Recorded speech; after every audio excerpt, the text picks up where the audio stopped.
Salutations la communauté, salutations peuple africain, chers adhérents, sympathisants, LDNA.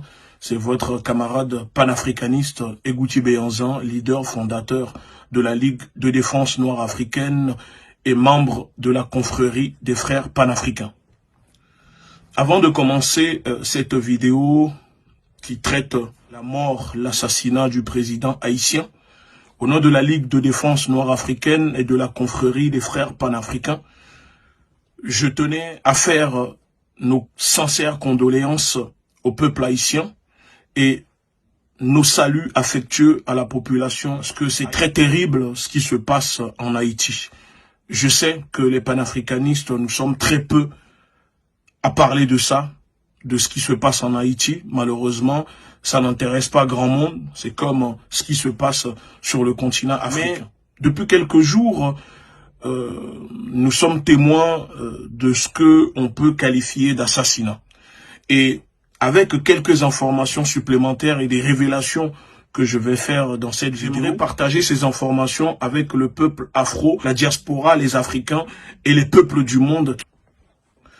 Les révélations que je vais faire dans cette vidéo concernant l'assassinat du président haïtien, je n'oblige personne à croire. Mais il faut savoir que ces informations que je vais donner sont des informations de sources diplomatiques.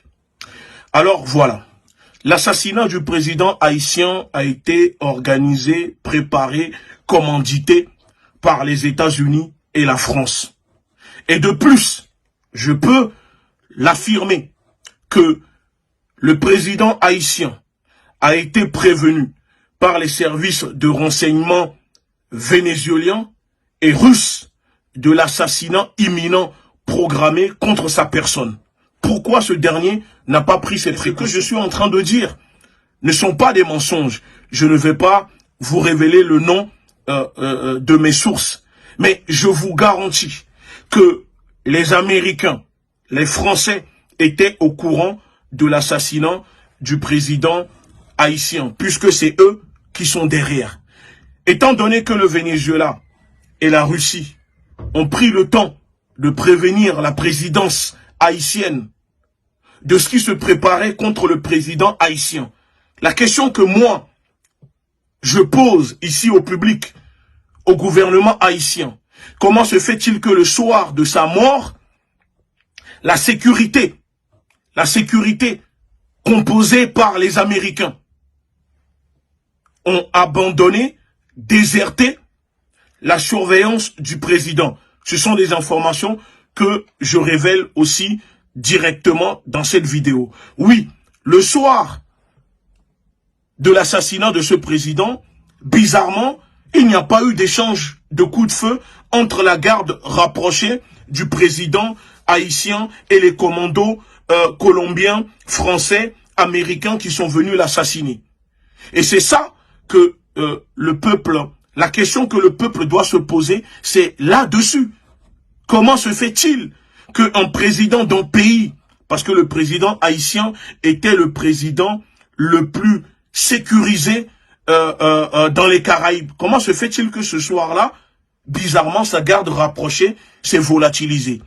Parce que parmi sa garde rapprochée, il y a des personnes qui ont collaboré pour permettre aux commandos colombiens, français, américains de tuer le président haïtien. Parce que ce président, en plus de faire partir de cette liste de présidents refusant la vaccination contre le Covid-19 dans leur pays, qui sont morts aujourd'hui, le président tanzanien, le président de Burundi et aujourd'hui le président haïtien. Ça, c'est juste en parenthèse. Je dis dans cette vidéo, j'assume les révélations que je suis en train de faire, que la Russie et le Venezuela, les services de renseignement de ces deux pays ont prévenu le gouvernement haïtien de l'assassinat en cours contre le président Jovenel Moïse. Je le dis parce que je le sais. Je le sais parce que les informations me sont parvenues par des sources diplomatiques.